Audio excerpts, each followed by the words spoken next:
What up? Welcome back to Cool Kid TCG. We have a matchup today of Blue Buggy into Green Zoro. This is a practice match.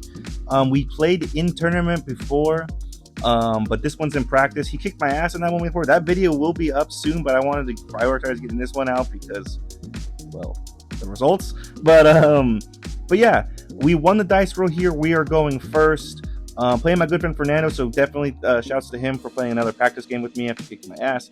So we're going to tap one for a Galdino Searcher. We're going to be able to add an Alvida here. The idea behind this matchup is I will definitely want to see Richies, and I definitely want to see Slave Arrows. I have two in hand. I also have a Croc and Mihawk Alvida play for next, and I would prioritize getting the Galdino Searcher out so I'm able to kill like the Hiyori, for example, and still have a swing at life. So yeah, meanwhile, he's tapped two for a Hiyori. He was able to search. And I know he has the Quina. The Quina is definitely one that I think is one of the worst cards in our particular matchup. I'm going to swing 6 life.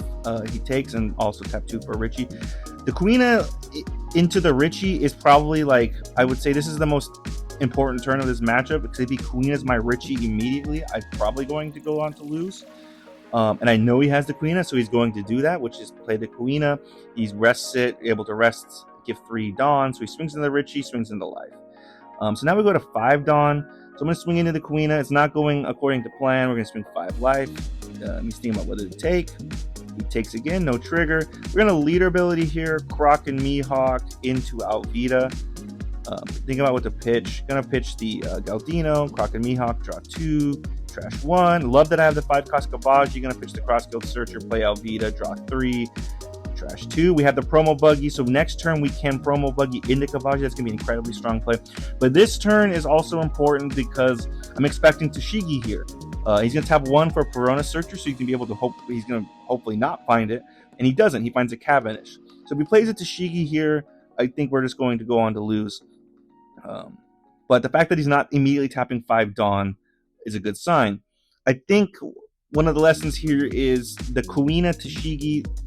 If they get both those on curve, it's going to be really tough to overcome. But we might be able to overcome it if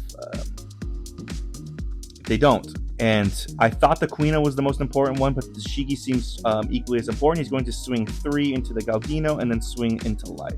Excuse me, 8. His lead effect, by the way, is if Zoro has 3 Dawn on it and he attacks a character, he gets to restand. I'm going to swing 5 life. The idea here now is promo Buggy into Kabaji, and then we're going to tap 2 for a Richie. So here we go. We're going to leader ability, pitch a 2K, promo Buggy into Kabaji. Now we're going to tap 2 for a Richie. Keep everything upright. The reason the Richie is so important is because until he gets to 7 or 8 Dawn, he's unable to rest multiple things a turn and also have 3 Dawn on leader to swing and be able to stand twice. So I want the Richie to be able to protect the things like the Alvida. I also like the fact that I think the promo Buggy Kabaji is an incredibly strong play in this, because the promo Buggy, even though he can't attack, he's high power, high cost, hard to rest, and if he does, it's high power. Kabaji can't be KO'd in battle if you have a Buggy on board, so if you rest that Kabaji, it's good to go if we play it off the promo Buggy. Croc and Mihawk's one of the worst cards to get out of this matchup, particularly because even though he's hard to rest, he's going to be able to rest it potentially here.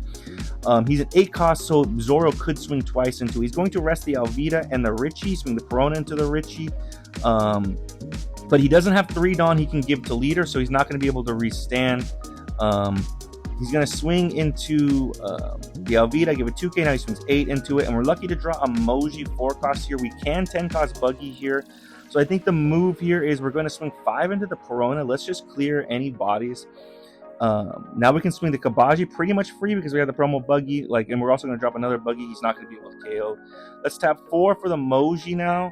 Play it on the Moji, and then leader ability, pitch the Gravity Blade. We'll keep the Slave Arrow in hand, bottom deck the Hody. So now we got him down to 2 life. He took 1 of his own life. Our board's looking awesome. His board's just to the blocker, the baby blocker.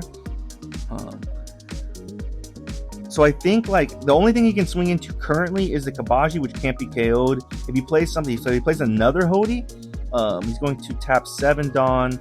He gets to rest 2 things. He's definitely going to rest the Moji, and he's thinking about what the secondary thing to rest is. He's going to choose the Croc and Mihawk. He takes a life, so now he's down to 1 life, and yeah. So now it's where he's going. He can swing twice now with the Zoro. We're not going to be able to counter out of these attacks, but he's only going to be able to kill our Croc. He swings 8 into the 8. He's going to be able to kill it. Excuse me, 8 into the 7. And now Zoro's only going to be able to attack once, unless he wants to attack my Moji with it, which I'm totally okay with him doing. It's a blocker, and a way blocker would have blocked. I get to draw a card if he attacks into it. He does attack into it, so I do get to draw a card. Now he taps 2 for another blocker, keeps 1 Dawn standing. And now the idea here is I can Croc and Mihawk, and I have a 10 cost Buggy. My hand size is pretty small, but I do have an opportunity here. Like, I can leader ability twice because I'm just doing the math. I'm going to be at 0 cards in hand, but I'm going to leader ability here, pitch the Slave Arrow, play the Croc and Mihawk, draw 2, trash 1, trash the Mihawk. No effect to play off of, so that way I can use that Moji in hand to pitch, to play the Buggy, bottom deck the Hody, and then we can just swing our board out 5, 5, 12. We have no cards in hand, but at this point we're in an incredible spot. I think we have a standing Buggy. We're going to swing 5, 5, 12. And we're going to pass it back to him. He has all 10 Dawn and no board. I don't think there's any way he can clear a board. He could potentially clear 2 bodies, but I don't think he's going to be able to clear our entire board, and we're just going to be able to put a ton of pressure on him.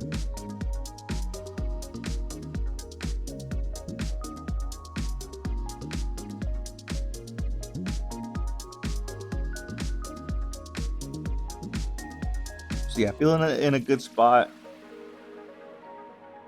Again, no cards in hand, so things could get pretty ugly.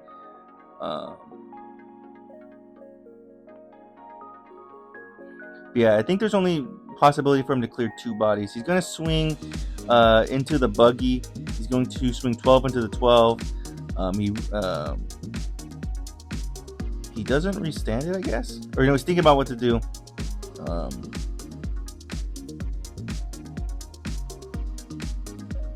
And we're going to swing. He passes it back to us, and we swing 12 life. He gives it to us, and then we swing 17 for life. So yeah, this is about as good as it could go. I think kind of the idea behind, I have ideas behind how to beat Zoro. This was one of the ways you could showcase it, I guess.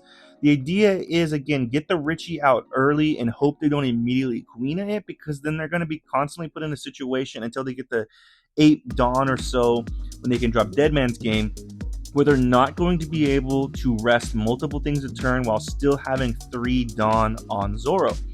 So at that point, if you have a baby blocker out there, they're either resting the baby blocker or you're giving the baby blocker for the thing they rested to attack into.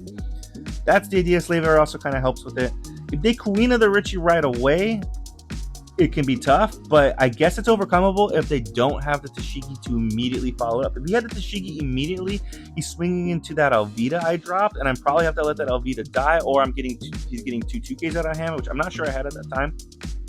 PRBO2 Galdino is definitely going to make this matchup better because he's in the Richie spot. So if they do rest the Richie, I get to draw 2 cards. You saw right here, if he rests the Richie on 4 Dawn, I get nothing out of it. But at least with Galdino, I'm going to be able to draw 2.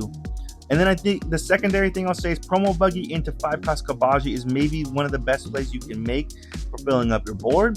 That Kabaji is not going to ever be KO'd in battle if you have the promo Buggy, and the promo Buggy is hard to rest and also hard to KO via battle because of its high power.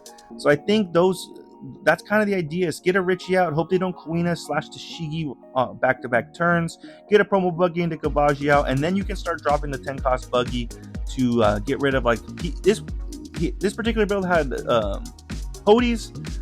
Some might have the Mihawk, some might have other things you might want to get rid of. At that point, maybe you get rid of Tashigi or get rid of a Cavendish or something along those lines. But yeah, this one went according to plan. I have another video coming out soon. Credit to Fernando. He kicked my ass.